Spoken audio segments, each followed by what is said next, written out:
All right. Welcome, everyone. So this session is going to consider the role of libraries and how they can or should play in data, both in education and collection and even dissemination of that data. Each of us will give you a short presentation about how we approach the question of libraries and data, and we'll then engage in a conversation about different considerations and potential solutions that libraries could bring to solve some of the problems we've talked about today. After a few minutes of discussion, we'll look forward to inviting you into the conversation to have an interactive conversation, and you can have an opportunity to ask questions. We'll try to do that for the last 20 minutes of the day. So in the conversation today, we're going to talk a lot about libraries. Not all of you know about libraries. And because libraries are a bit different than most of the players in the data space, I'll tell you about two core values of libraries that are going to echo throughout today. First, libraries have a long-standing and strongly held ethos of protecting each library user's right to privacy and confidentiality, from actively choosing not to keep the reading history of patrons to ensure their intellectual freedom, to the Connecticut Four resisting national security letters under the USA Patriot Act. Libraries have traditionally been the leaders in privacy, and since 1939, privacy has been among the fundamental values of the American Library Association, of which librarians are members. We're in this midst of data and privacy backlash, but libraries have had bright lines about this long before big data was even a thing. Second, another core value of libraries is to provide broad access to our collections. All information resources that are provided directly or indirectly by the library, regardless of technology, format, or methods of delivery, should be readily, equitably, and equally accessible to all library users. And that comes from the ALA Code of Ethics. Libraries make as much information as available as possible for the use and reuse by library patrons to advance the progress of knowledge, of society, and to better society overall. Libraries also fight unnecessarily restrictive copyright laws regularly, and we make collections available as broadly as possible. These two core values of privacy and openness sometimes conflict, and we're going to explore that clash a bit today in our conversation. But the mission and ethos of libraries will infuse our conversation, and we'll come back to these two quite a bit. Each panelist will talk about a different phase of the data lifecycle and their view of libraries and data overall. And let me introduce you to the panel. First, there's me. I'm Greg Cram, the Director of Copyright, Permissions, and Information Policy at the New York Library. I'll highlight the way that research libraries have played a role in extracting data from their collections, the historical data embedded in their collections. We'll talk a lot about treating data or collections as data. Nick Wolfe is with us. He's a research data management librarian in the NYU Libraries. Nick will discuss his work to help researchers understand how to shepherd data sets through the research lifecycle, including the preservation of data sets and the diversification of data sets available for research for our users. Next is Sarah Lamdan. She's a professor of law here at the CUNY Law School. In her presentation, Sarah will focus on how libraries can and should play a role in data privacy. Sarah's work is deep into privacy. We'll talk a bit about Westlaw and about how other database vendors aggregate collections or aggregate user data in ways that we might find objectionable. Jeff Lambert is also with us. He's the digital literacy coordinator at Queens Public Library. Jeff will discuss his efforts to help educate patrons and library staff to raise their civic data literacy and help people understand how to use the data that we've talked about all day today. It would be remiss of me not to mention Sarah Rankin. Sarah at NYPL inspired this session and has collaborated with us to bring this session to you today. So special shout out to Sarah. So I'll begin with this conversation by telling you about how NYPL has turned its collections into data to further research and study. And I'll begin with a story about menus, a project that was spurred on by our Rare Books and Digital Experimentation Lab at the library. They wanted to talk about menus. So they came to me a few years ago and said, look, we have all of these menus. Can we use these menus in new ways? Can we digitize these menus? Can we put them online? Can we transcribe the menus? The problem is that we want to transcribe them to make the data, extract the data from these menus to make it machine readable. The problem is that the OCR on these menus is really tough. In fact, the font is really weird. It's hard for computers to understand. And so therefore we want to leverage the power of the crowd.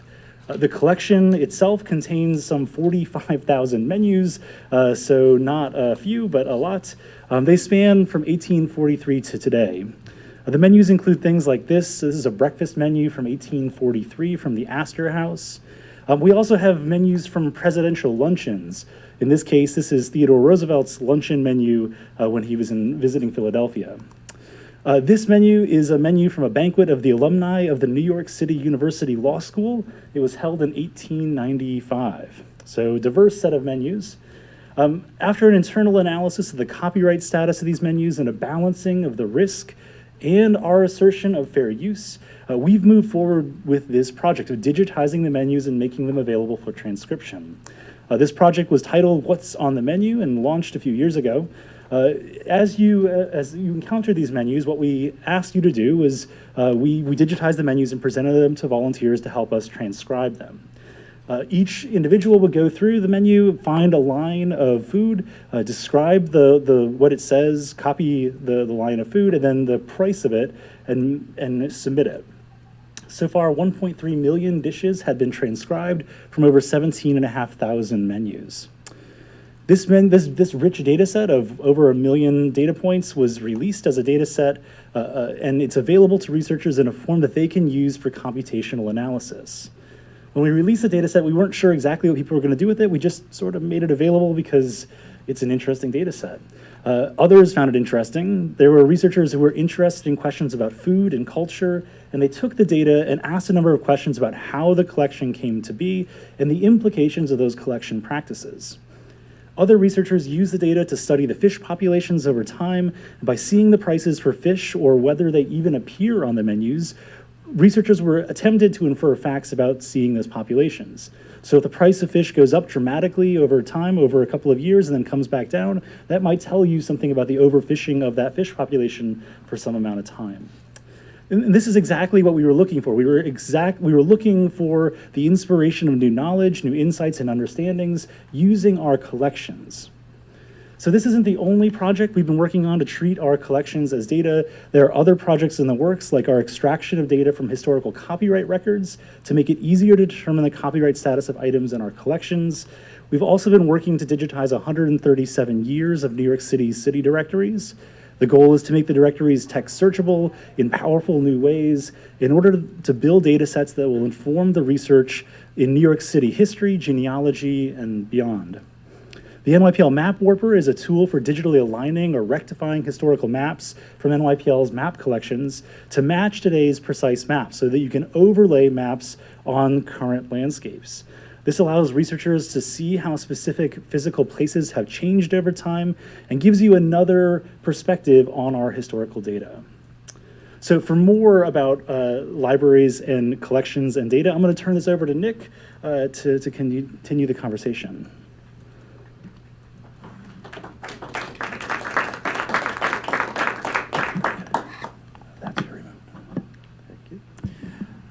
So to set the context here, we are kind of shifting here to talk about what university researchers are producing in terms of data. And as we might know, that's quite diverse. It could range from the sciences all the way to the humanities, who might be working with data like the data that was just described by Greg.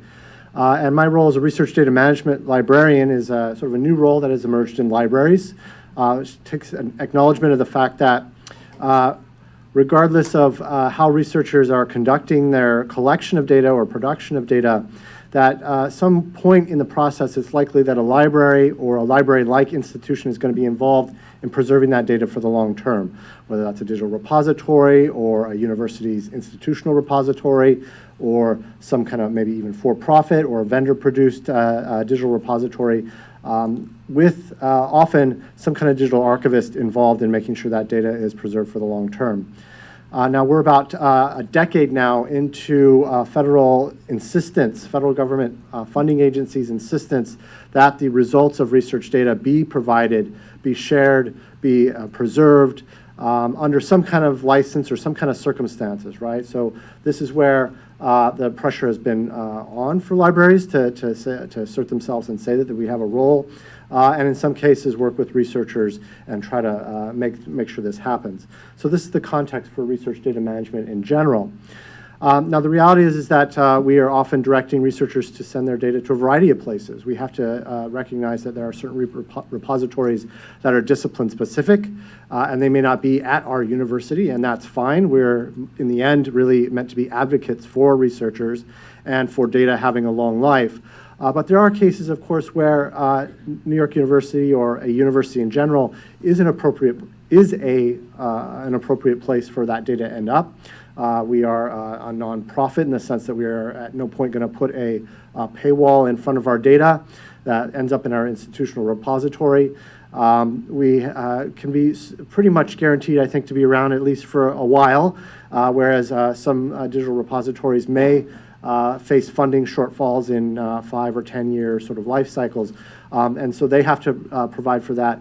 And you can say that universities, in comparison to that larger world, would be a fairly stable place to put your data.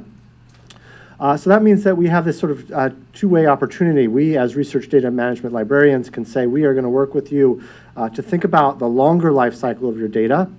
And researchers themselves can think about a partnership with the library as a place that's right on their doorstep that can intercede, even say early in the process, to think about how that data is organized so that at point of preservation and a point of maybe ingest into a university repository, it is ready to go. So think of this as maybe a porous now possibility, right? Or a seamless integration maybe between research data management on one side and researcher data creation on the other. Now, one other aspect of university-produced data that's, I think, interesting to think of is that we know that data costs money to make. There's no doubt about that, right? We can't pretend that it's something that just appears. It's something that may be funded by grants, right, that end up in researchers' hands and their labs create the data, or there's some sort of project they proposed that yielded data that can be then ingested into a repository. It could be a not-for-profit producer of data, right, that maybe ends up moving their data to a portal. It could be a government agency. It could be a for-profit company. And we're not under any illusion that that data is expensive to make. You think of a company like Gallup, right, that produces surveys around the world, tremendous outlay of money in order to gather that data, and that expense has to be recouped in one way.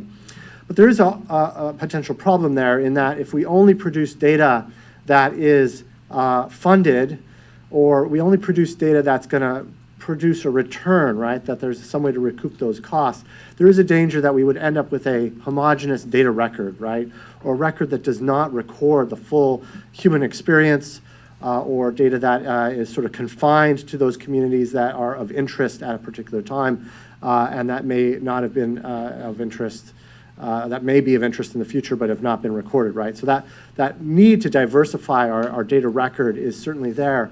We as librarians can kind of try to push researchers, if they're not already thinking of that, or encourage or provide our, kind of direct our resources in a way that assists researchers that are interested in similarly diversifying that record. So I think there's a potential here that's strong, especially as we are not necessarily working in a for-profit environment. We are working, in a grant-funded environment generally, or a university-funded environment, and so we are able to make those decisions. So I can talk just about a few examples briefly that we have that have happened at NYU that I think are evident of that partnership. The first one is one that I've been heavily involved in. This is a sort of a work between the library and researchers who, some of whom at NYU were involved in the initial saving of these records. So these were 19th century depositor account records that have now been preserved in their print and microfilm version at the New York Public Library, but record sort of the experience of sometimes even very modest depositors at a particular bank called the Emigrant Savings Bank. That data has been transcribed from the original microfilm, and the data set that was produced by that and was managed by those researchers is now in process of being cleaned up and will be deposited with the library. The second example is a large-scale data set. This was LiDAR data that was captured in flyovers of the city of Dublin in Ireland. and has now been deposited with our spatial data repository at NYU. It's a difficult data set in the sense that it is quite large. Every potential, get the, I can't bring up the link there, but every flyover produces data points for that track as the plane crosses over the city. So you just have massive millions and millions of data points that are built out of that. The third example is art and politics in the city. So this was student-generated data, but it's captures of graffiti, images of graffiti in the city of Buenos Aires, and then there was a subsequent Manhattan-based search, as well as the geolocations of those images. So kind of a record of that aspect of the city. That has, again, been deposited with our spatial data repository. And then finally, kind of what I would call a hybrid case. So one of our researchers is extremely interested in the HathiTrust extracted features data set. So if you don't know, the HathiTrust is a multi-university consortium of essentially preserved scans of books. Many of them came out of the Google Books project or have come out of what Internet Archive has produced, but it's a nonprofit sort of guarantor of the long life of those digitized images of books and the data that is derived in a kind of collections of data initiative akin to what Greg has talked about for the menus. So we're talking about many trillions of tokens extracted from books, a very large natural language processing potential data. And our researchers will often take that data and build derived data sets from them. So data sets that maybe are a subset, but still retain that big data type of format. And we are looking for ways to host that and serve that up. So to close, I would just talk about a couple of challenges that come up with that, with this potential partnership. One is the question of peer review, right? How do we verify these data sets that researchers produce? Now, on the one hand, they are the experts and they get the peer review in a sense of that data as they produce it. But data that's produced for research sharing is often not the same as what librarians would ask for in terms of a preserved long-term copy. So the issues of file format migration for long-term preservation. We would do integrity checks to make sure that all the sort of the logic and the syntax, the way the syntax of the data set was designed is feasible for long-term preservation and for documentation. So the question comes up of whether we might assemble kind of a libraries/researchers peer review body. The other piece is data delivery for especially these high capacity sets such as LiDAR or maybe the extracted features, which is generally in a JSON format. This isn't necessarily a question of simply can we put it somewhere. We have the capacity either through a contract with a vendor or with our own internal server mechanisms to provide data. But as many librarians will often say, there's a difference between simply providing somebody data in a bit stream and data that's adequately described and has the documentation with it for, say, use with students or with use by other researchers. So in other words, sharing data and providing a bit stream are two different things, right, in the way that we conceive of it. So say providing a data that is multi-million points in a way that is feasible within a classroom setting is sometimes a bit of a challenge. So that is, for us, is the difficulty that we're trying to solve. So that's my data as collections piece here, and I'll turn it over now to Sarah.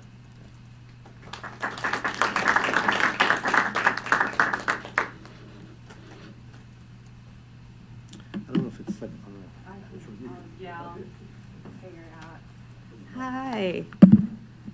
It's good to see everyone. Let me get these slides. Oh, actually, maybe it's not as simple as I thought.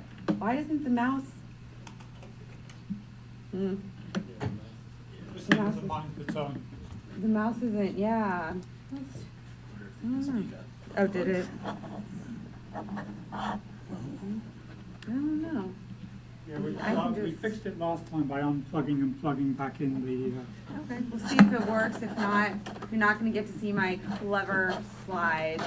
Okay, I unplugged it. You can have the job of plugging it back in. Let's see. Wow. Oh. Okay, which one is the... Just start unplugging stuff.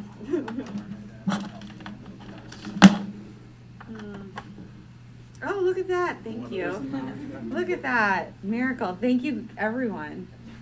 So you guys get to see my super cool slides after all. There, Can you show your slides full screen, please? yes. There we go. So to this point, Greg and Nicholas have really showed us kind of what the possibilities are and how we can use big data and how we can harness, data in our collections, data provided to us by researchers if we work in a research institution. So I am going to talk about the spectrum between big data innovation and kind of the creepy, invasive world of big data exploitation. So when I think of information, I kind of envision access to information as a spectrum. So on one end, we have like the stuff that our tax dollars pay for, city data, data provided by academic institutions, data held in our public libraries, which are also public institutions. There's stuff that our tax dollars pay for. There's stuff that our elected officials create that we should be able to see, like statutes and cases and other things that we have a right to see, right? So to me, that stuff should be transparent, right? There's this whole concept of open government, and I think that that's kind of why we're here today, right? We're talking about all the really cool stuff we can do with all the data we collect as part of open government. But on the other hand, there is a lot of information that maybe shouldn't be publicly available, right? And that usually tends to be our personal and private information. That's stuff that's not collected by elected officials. It's not collected publicly. It's our secret stuff, like what we like to shop for online or where we live, what our email accounts have inside of them, right? So there's a whole spectrum of open government over on one side, right? And then privacy over on the other side. And I live on the privacy side, which makes me a total Debbie Downer. I mostly research the exploitation of big data. So I love all of the open data projects, but the world that I live in is the world where I study the collection, packaging, and resale of our private and personal information.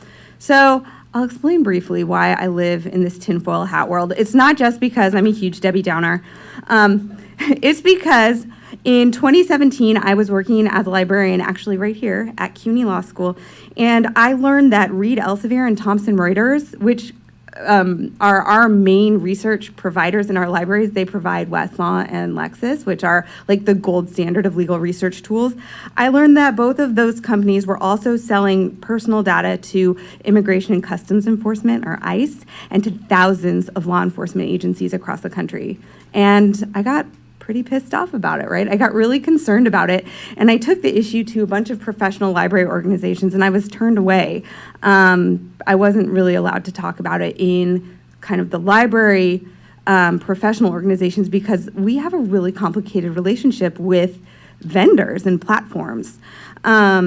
So I learned through kind of this investigation and this conversation that kept getting deeper and deeper, I learned that there are very few barriers between the data we collect in our work, in our research work, and in our products, and in the products we provide to patrons, and the work of information sellers and information vendors. I'll talk about data brokers in a moment. If you're curious about my research in Lexis and Westlaw and ICE and Thomson Reuters, there's an article in the library with a lead pipe. Are you familiar? It's an awesome open access journal for library scholarship.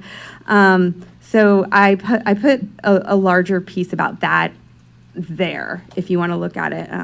Since you're all librarians, or some of you are librarians, I feel like, yeah, look at, they have great articles anyway, and it's open access. I like them very much. So I learned in my 2 years of research since then that data is like pretty much the hottest market out there. So at one point I put into the Google search bar, I did this like last year at some point, I put in data is the, and I immediately got, it auto-filled with data is the new oil, data is the new gold, data is the new bacon, which to me was like kind of an outlier. But then there's data is the new currency. Data is the most valuable asset. So I've been studying the commodification of data and information for years now, ever since 2017. And I've gotten into this world of studying data brokers. Have y'all heard the term data brokers? Yeah. So data brokering is a multi-billion-dollar industry based around selling your private stuff. And there was recently a New York Times article. Did you see the New York Times article with tracking how people's GPS data is collected? Like, they could see where everybody goes all during the day. They could see who is in the Pentagon at every given time through our personal data that's shared through GPS. So when they talked about data brokers, they summed it up in one sentence. They said, so there are all these companies you've probably never heard of that are buying and selling this data. And I was like, why haven't we heard of these companies? And it's because I learned they use euphemistic names that hide what they do, because saying that you're a company that's scraping all of our personal data isn't very good for PR. Like, that doesn't sound very cool. So they call themselves like business solution providers. Thomson Reuters and LexisNexis call their companies, their surveillance branches and data collecting branches, special services. Sometimes they're called security firms, and sometimes they're employment and background screening services. So those are all different euphemisms for data brokering. And ultimately, I feel like we know this in this room, right? When we are online, whatever we're doing, right, whether it's in a library, out of a library, we are the product. And I think that's especially relevant to research work, because now, I know for me, mostly when I'm going online, it's to research something, right? It's like because I have a weird, like, scratch in the back of my throat and I want to make sure it's okay, or because I want to know where to eat, or because I want to, buy something online. Whenever I'm doing the most research work, I'm clicking a ton, right? And I'm giving tons of data away. And that's something that happens in our libraries. So we give data brokers their commodity, right? We give them their product. And library collections and library use creates a ton of personal data, right? Research products make us set up accounts where we put in our data, and then they track our clicks, right? Cookies, clicks, what have you. Research histories, favorites, any files that we save. Course management systems, especially in university library settings. Communication platforms where we share information when we talk to each other. Videos, images, emails. Content sharing platforms. I think, we all use these services as a way to do our big data projects and as a way to live in digital research worlds. And I think it's important that we consider, when we provide that input, where specifically is it going? Like, who are these companies and who owns our stuff and who are they selling it to? So some platforms sell our stuff. Here's a tweet. It's a tweet about the article that I wrote talking about how Elsevier sells our data, right?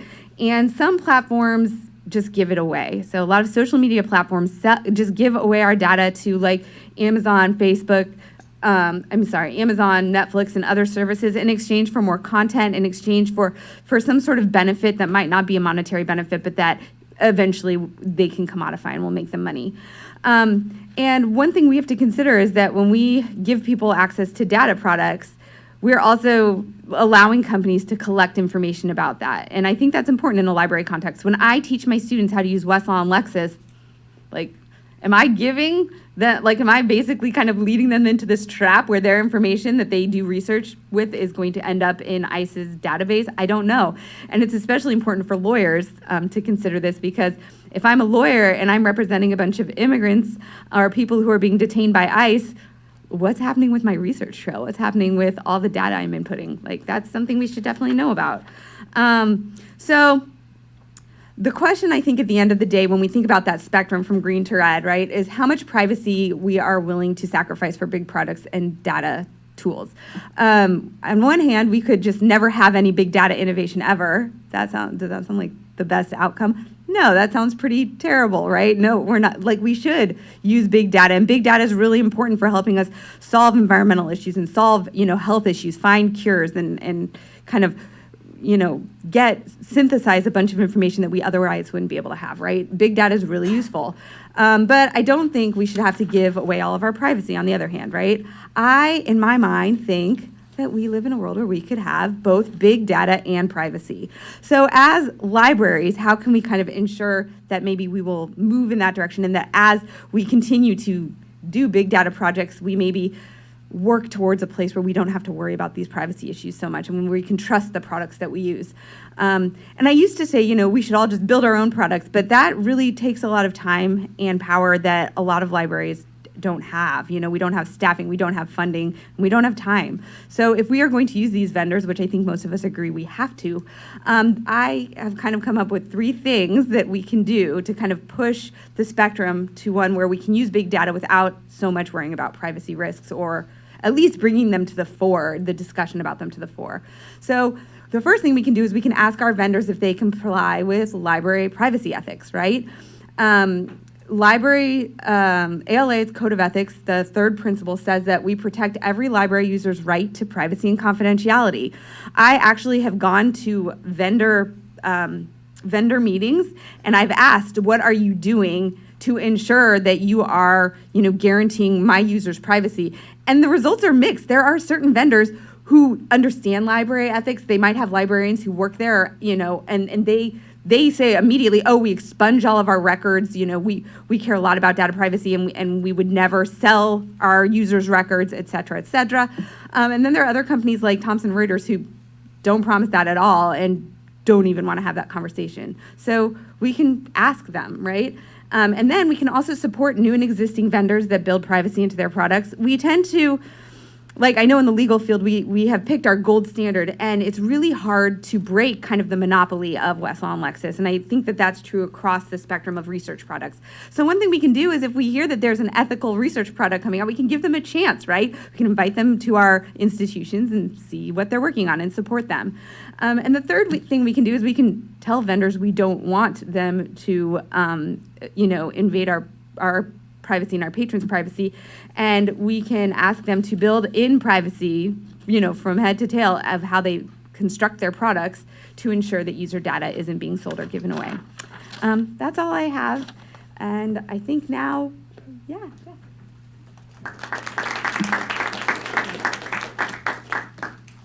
Mouse still works? Yes, the Okay, mouse. good. How's everybody doing? Good conference so far? Good. Okay. Hi, I'm Jeff. I'm from Queens Public Library. I'm going to be talking about our data education efforts at QPL, both from a staff training perspective with partner organizations, and then patron-facing workshops. So workshops we do for members of the public. Anyone know what this map is? Guess of the data? Yeah? It's the hard-to-count population for the census. Yeah, right. Census, everyone know you're going to be getting something from the census soon, right? Right? We're in a census year. I first saw this map in 2018. It was a little scary when I first saw it, because all those deep red areas are hard to count census tracts, which means that in 2010, there was a male response rate, self-response rate of 73% or lower. The deeper the red, the more likely it is to be like 50% self-response rate. So if you look at Queens, if you look at Brooklyn, lot of deep red there, right?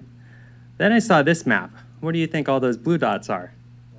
Libraries, right? In Queens, in New York City more broadly, you're usually under a mile from a public library branch. So public libraries, we knew 2 years ago, especially when we were talking about this being the first digital census, right? 8 in 10 households expected to respond electronically, that libraries were going to play a huge role both in awareness and engagement with hard-to-count populations, but also as self-response sites. In New York City, 1 in 5 households, let's say, don't have broadband access at home, so a digital census, while it seems like a great step forward in e-governance, presents some huge obstacles to the very goal of the census, which is a complete count of folks living in the United States.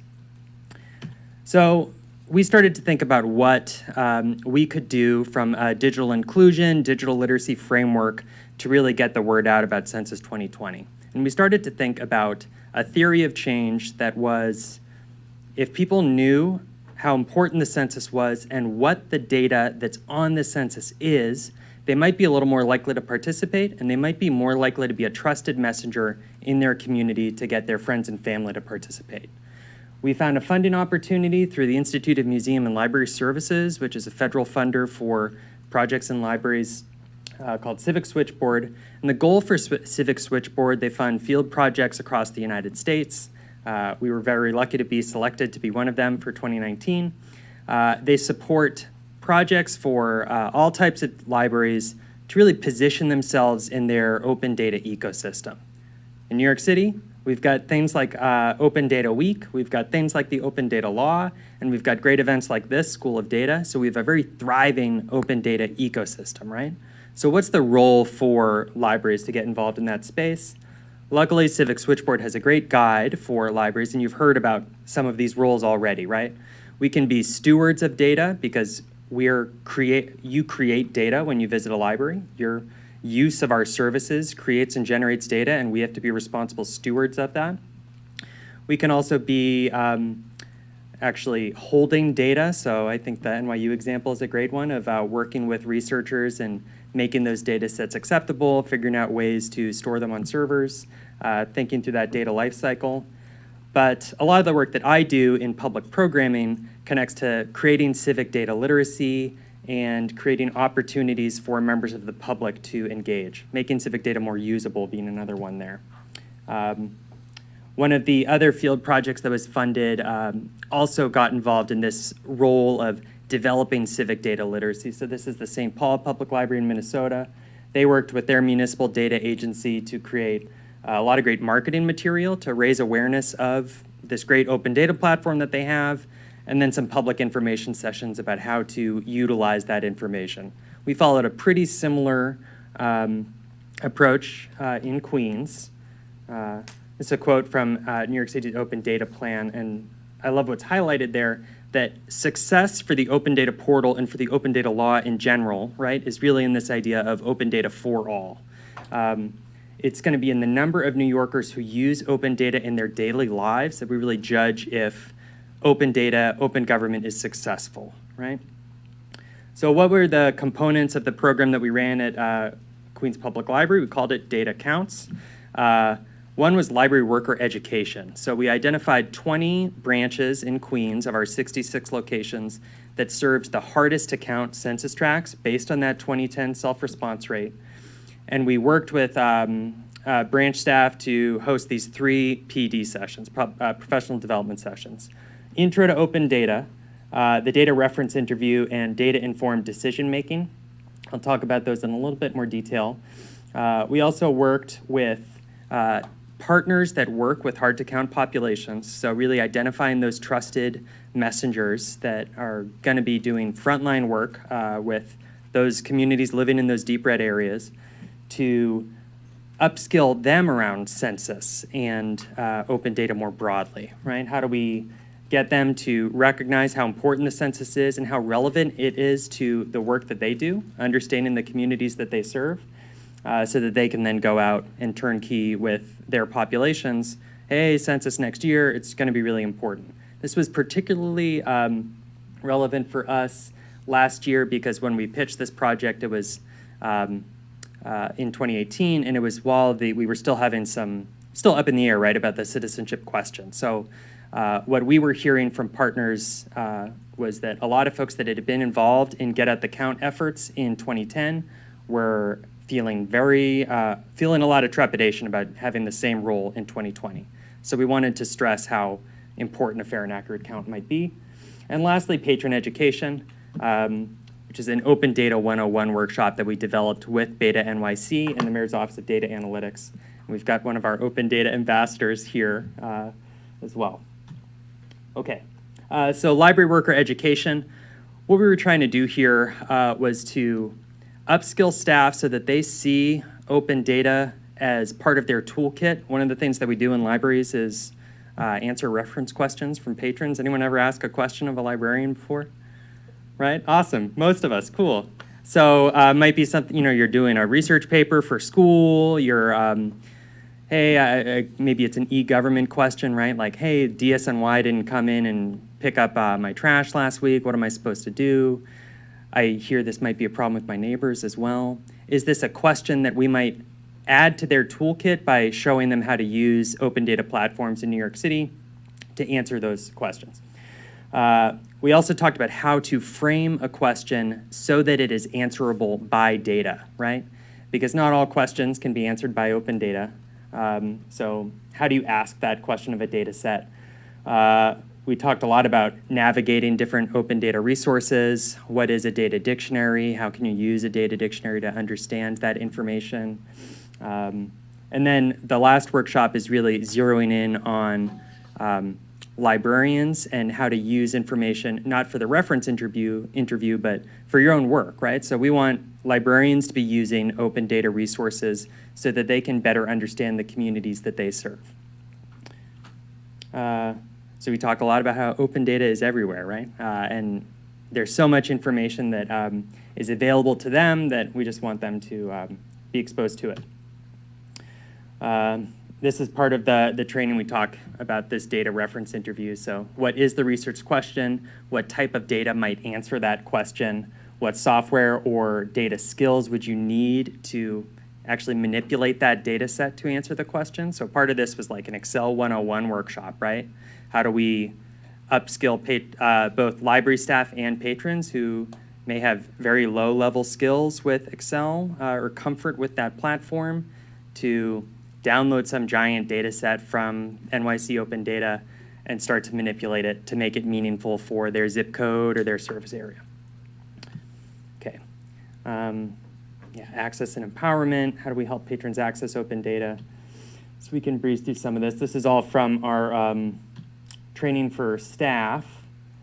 Yeah, and the last exercise that they do is they actually build a data profile of their neighborhood service area for their branch.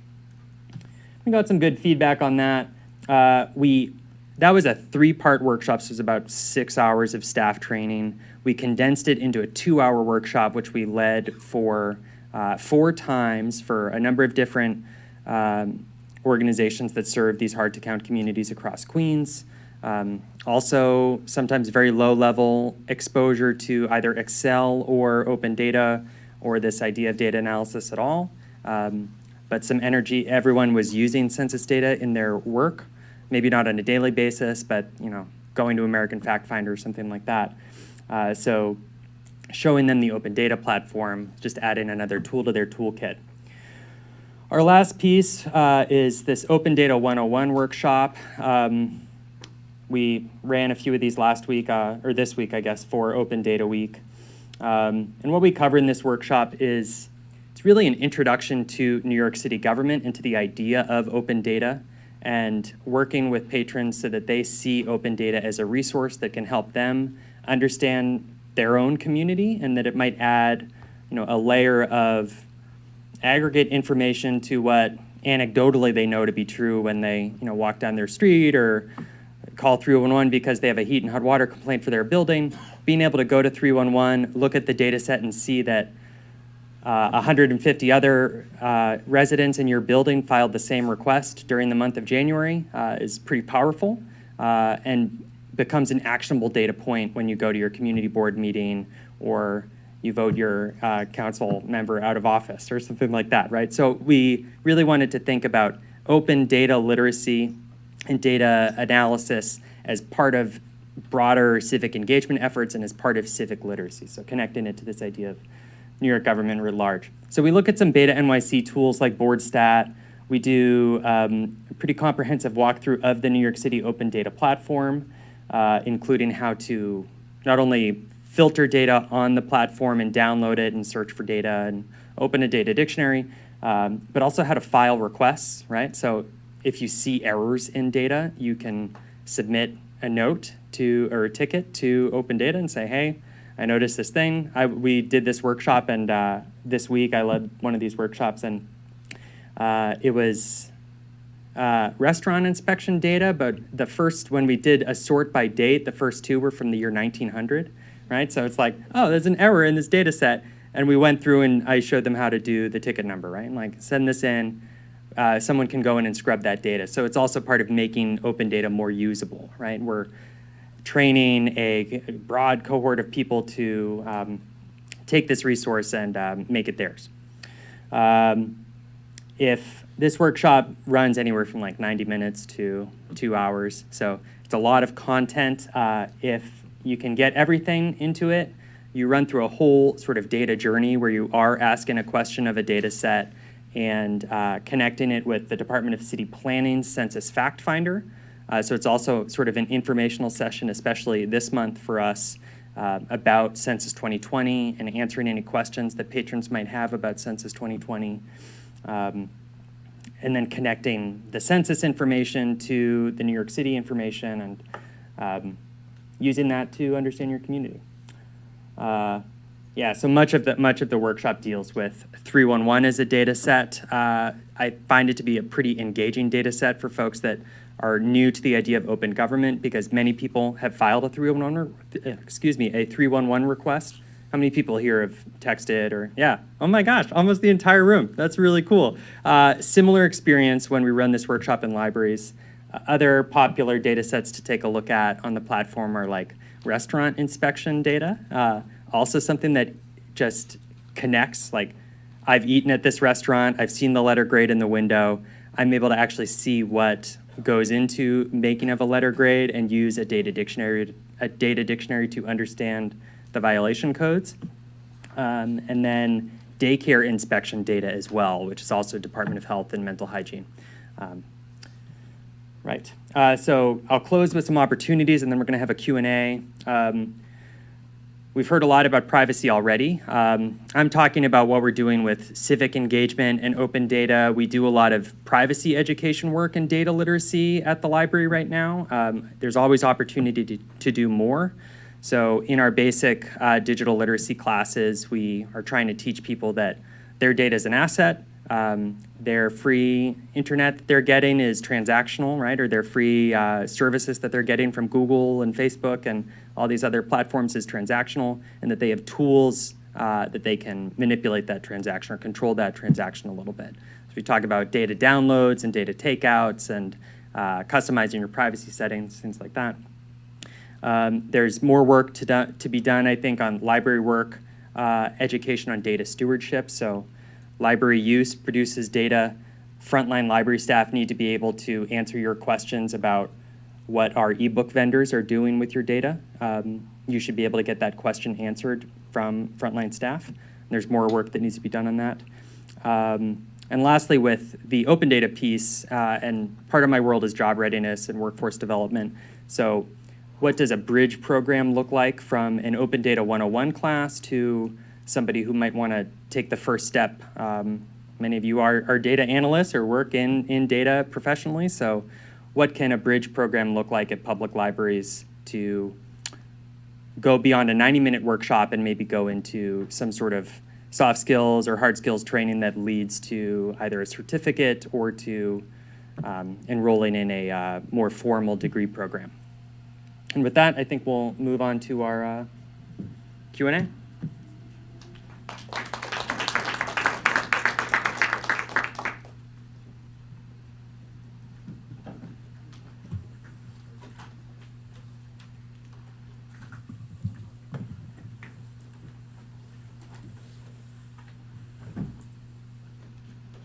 So you all have mics in front of you, and they've asked us to make sure we use them.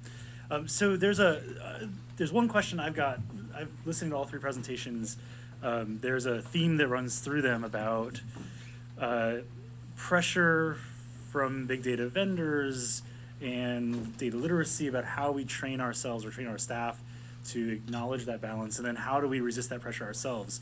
So Nick, you said no, there are no paywalls in front of our data, and there never will be. There's pressure within higher ed to bring down costs and raise revenues.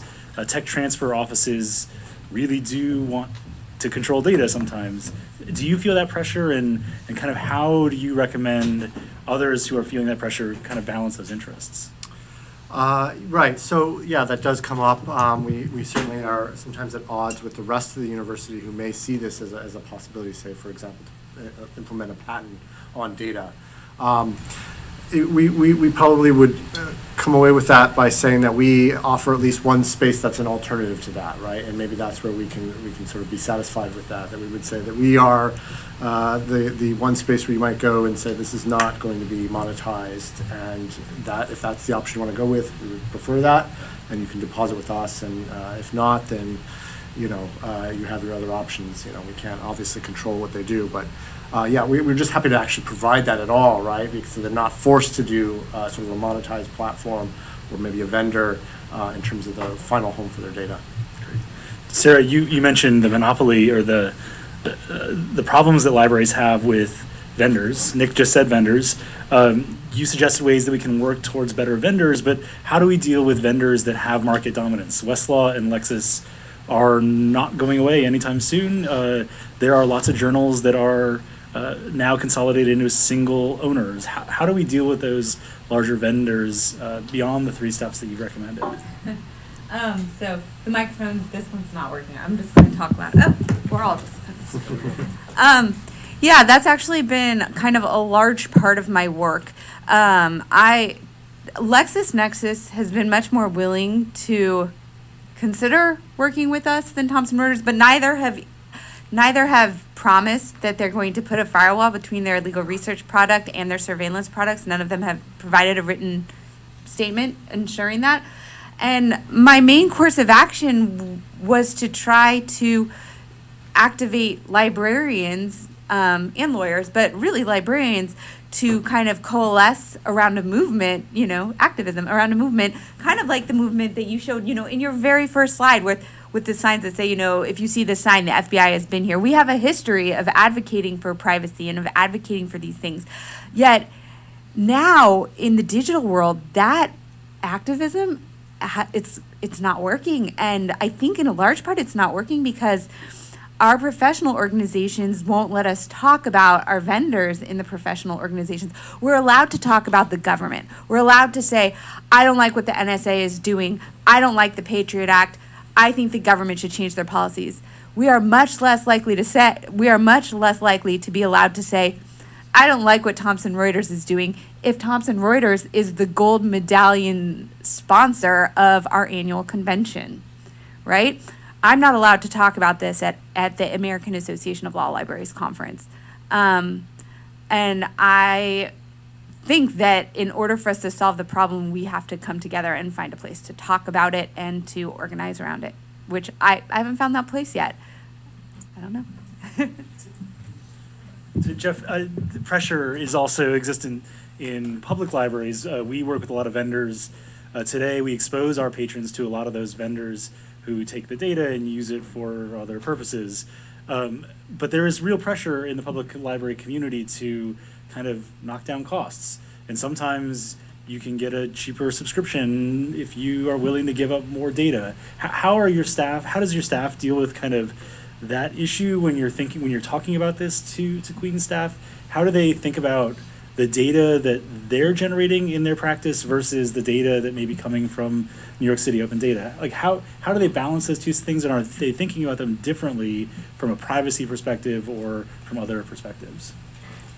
Yeah, this is it's a great question. I think that when we've done staff training around privacy, there has been a piece that's been about vendors and contract negotiations. There's like 220 public library branches in New York City, give or take, on any given day.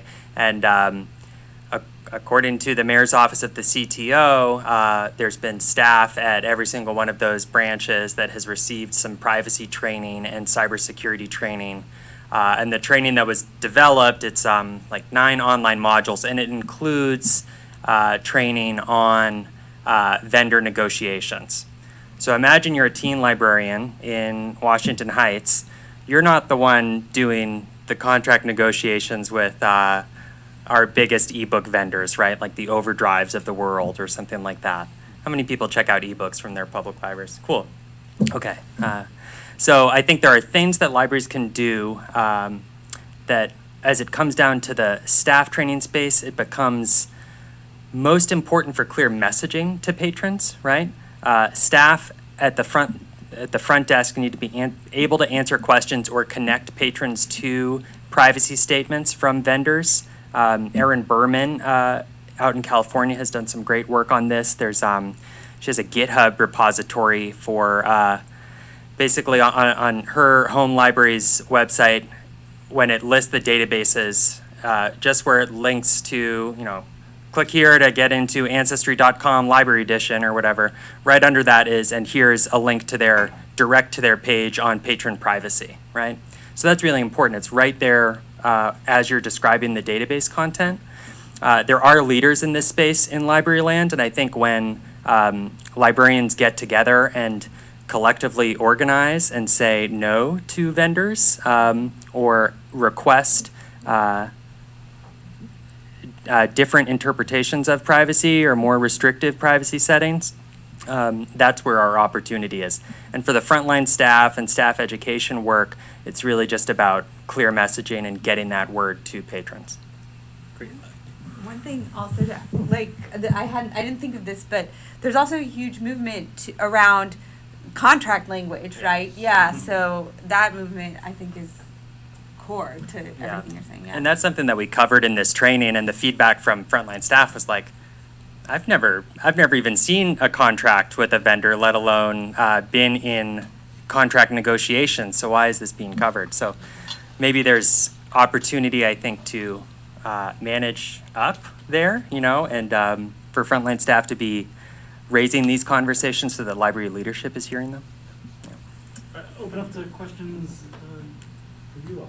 Any things you want to ask of our experts?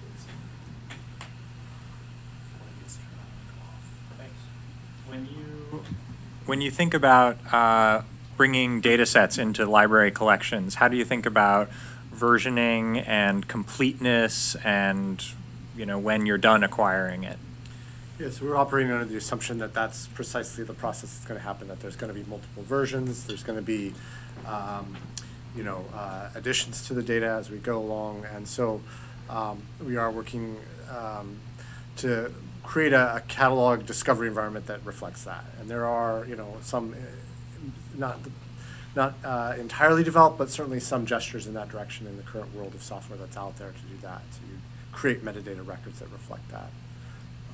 And that's been useful, I think, to build that into the system and not just pretend it's not going to happen and just ingest this and call that the end of the day. So,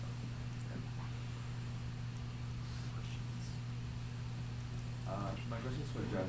Just turning your microphone on. Sorry. So my question is for Jeff. You spoke about libraries acting as sort of a center for learning and sort of helping people get better jobs, especially as like data analysts and stuff like that. So obviously there are like tons of resources out there in terms of open, like say for example, open edX or like online learning sort of resources. Is the sort of direction that the library is thinking about this more in terms of curating a sort of collection, sort of creating like a learning path for people that they could sort of go at their own pace and learn at their own pace, or more sort of one-to-one, like sitting with them, tutoring, like conducting like more like in-person like workshops which sort of take them through the steps of this sort of journey towards learning a new skill, be it data, but it could be anything, right? Yeah, that's a great question. And I feel like a question about the future of libraries or what learning looks like in libraries, which is one of my favorite things to think about. So P2PU is a learning management platform that has had some great success working with libraries to host learning circles. Premise of a learning circle as like a pedagogical framework, right, is that it's not led by an expert. It's a blended learning environment, right? So you're watching a lecture at home or on your mobile device on the bus home. And then when you come into the library, you're working with oftentimes a volunteer facilitator who might be passionate about the subject to dive into that topic with a group. So really facilitating that peer learning, which I think is so important and oftentimes could be missing from an online learning opportunity. About 1/3 of my graduate school courses were online, and I learned a lot more, I feel like, as I know how I learn. I learned a lot more in the in-person classes. So I feel like learning circles as a framework are an opportunity for libraries to do a lot better. Certainly for something as complex as data analysis that might be difficult to staff with library staff or library workers, right? Certainly working with volunteers is really exciting, or working with contractors to lead trainings like this, but there's probably an upward ceiling of how much you can ask of a volunteer, or how expensive working with a contractor might be. We do some cohort-based training right now in libraries. We offer Microsoft Office Specialist certifications. That's about a 12-week class, and it's for English language learners looking to land that Office job. We also offer home health aid certifications, where we've partnered with an outside school. And at Brooklyn Public Library, they're doing medical billing. So there's lots of great programs that we can point to that are a little more formalized, but I feel like facilitating that self-directed learning after you've gotten your feet wet with an introductory class is really an opportunity for us. Yeah. All right, well, it's time to go for happy hour and drinks upstairs. 2301, room 2301, upstairs on the second floor. But before we go, I just want to thank the panelists, and thank you all for staying. Faculty.